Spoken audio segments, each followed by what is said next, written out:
wow. Ombudsman Boyeng Rimulya may sakit na leukemia matapos ng heart surgery. Oh my God.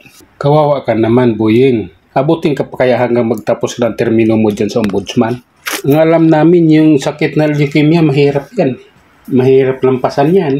Kung nakapagpalit ka ng puso, saan mo kinuha, saan mo pinadukot yon. Ngayon, yung leukemia, hindi mapapalitan yan. Sisip-sipin yung ano mo yan.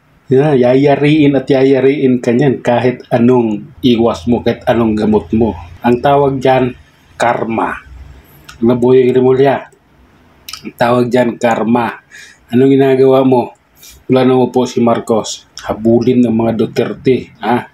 Ang daming problema ng bansa. Si Duterte ang inatupag mo.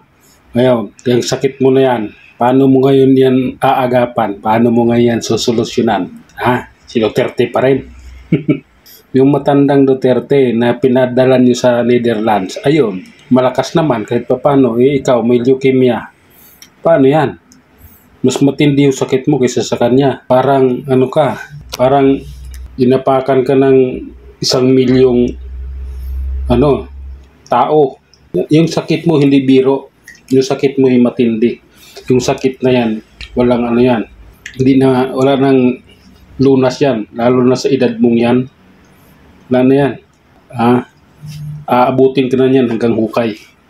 Ang tawag dyan, karma. At siyempre, kami mga DDS vlogger, DDS supporter, matutuwa. Dahil ang taong masama ay kinarma na.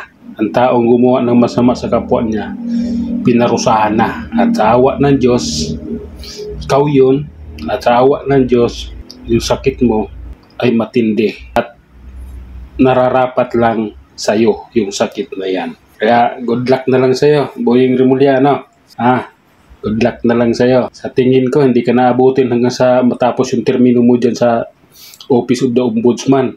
Dahil gumawa ang Panginoon ng paraan para ikaw ay mawala dyan.